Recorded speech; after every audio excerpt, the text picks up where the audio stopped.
what better thing to do than stop by the Fuji Speedway Museum. It's located here in the hotel, so you're actually not at Fuji Speedway anymore. You just drive down the road. It's opposite, adjacent to Fuji Speedway. Come here, bought a ticket, and we had to stop before we go home. Had to stop at Fuji Speedway Museum. This place, I always say every place in Japan is crazy. History-wise, this place is just very special. There's all sorts of cool stuff here, and I've literally just got in here now, so this is pretty cool. And that board that I showed you on the wall with Fuji Speedway, where it started in 1966 to where it is now, lots of cars here that are from that era, even before. So I'll show you guys around. Probably be the richest guy in 1912, rocking up to a car meet in one of these. Gold-plated leather seats. The only downside is not push button start. You can see there, that thing that I was explaining. It's one of those handles to start the engines. What? Okay. This thing's from 1899, so it's obviously way before Fuji Speedway days, but crazy to even think that they even have this stuff in a museum here.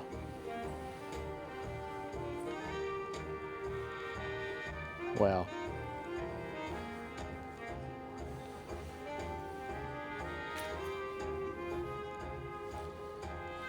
So these are obviously Henry Ford cars.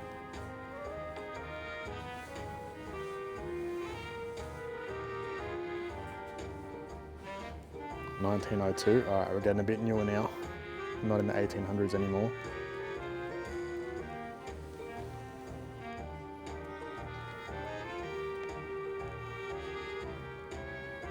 The chassis of this car is made by wood. The actual chassis.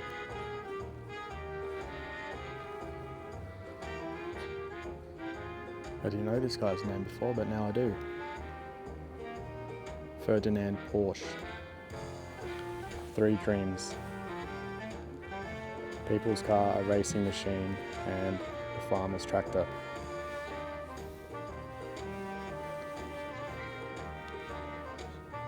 This is one of the first design sketches of a Porsche in 1900. This is actually insane.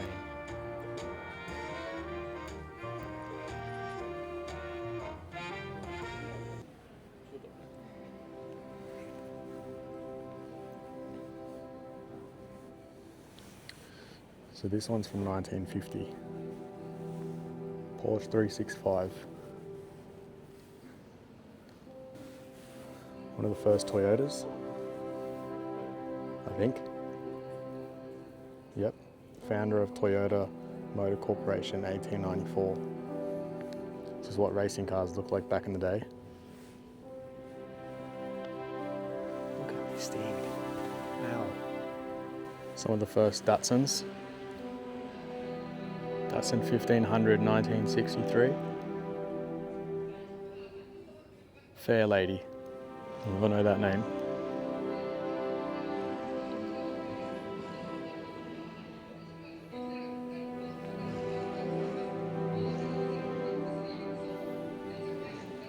Lola T70. No idea what this is. Looks very cool. And it won the 1968 Japanese Grand Prix number 25.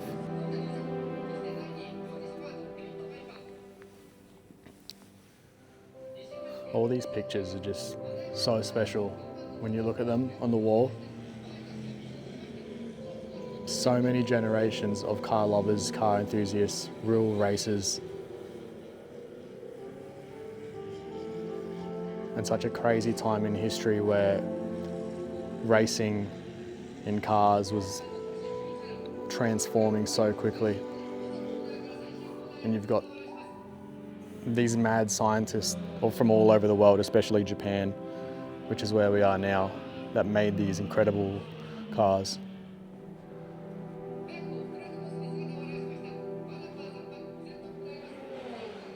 (1969) Toyota 7. This thing looks absolutely insane.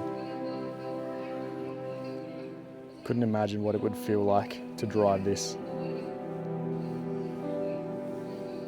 Look at the size of these things.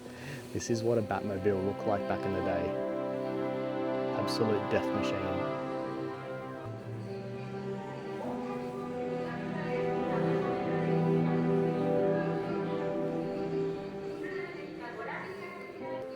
What a special place, this place.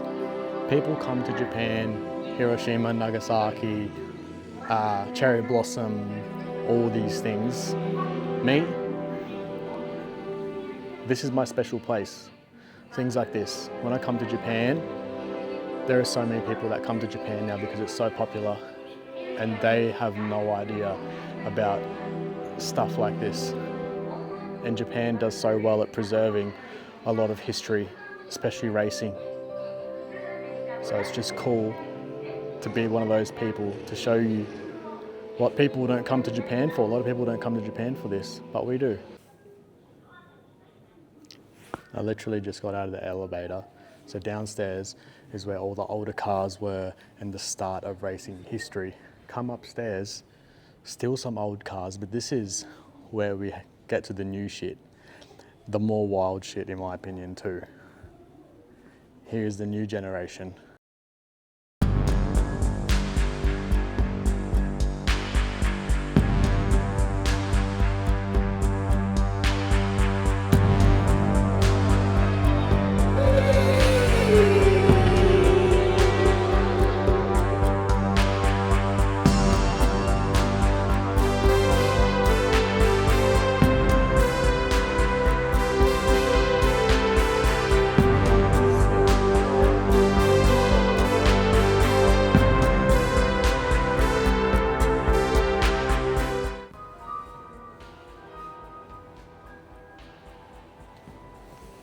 Look at the ductwork on this.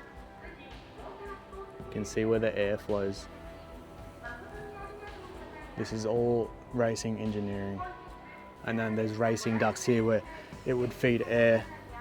It would feed air to the tyres and to the brakes down there, and you can see the same on that side. Very impressive. And the biggest air duct is actually this one here, this first one.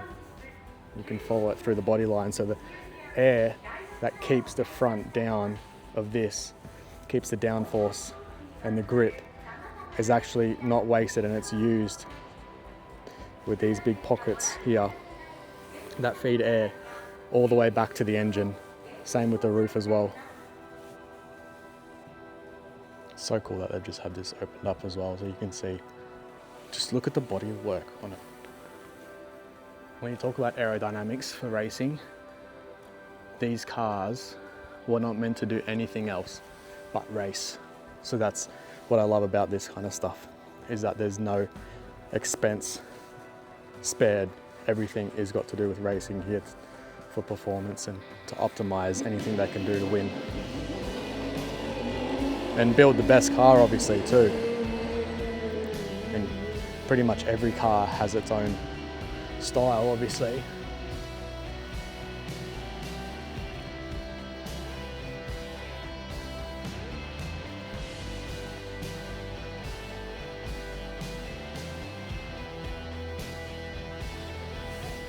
This thing weighs 700 kilos.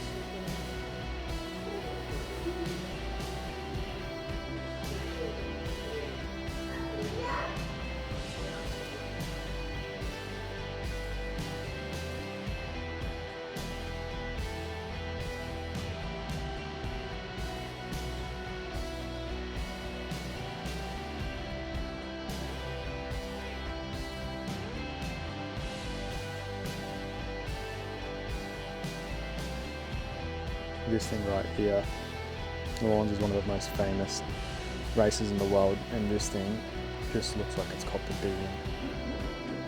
Another car that just looks like it's just finished a race and they've just kept it how it is from that race and put it here.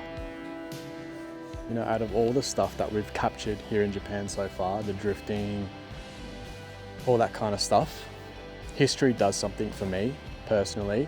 So when I see stuff like this, yes, the drifting is so so cool and it's the new age thing, but stuff like this, history, this is where there would be no drifting today. There would be no car events if it wasn't for these people, these generations that were so enthusiastic about drifting, and this country that has built all these automobiles and all these race cars throughout the years. So it's really cool for me to come here because I feel like this is ground zero. This is where everything started for people that love cars. This is racing, true racing history here at this museum in Fuji Speedway.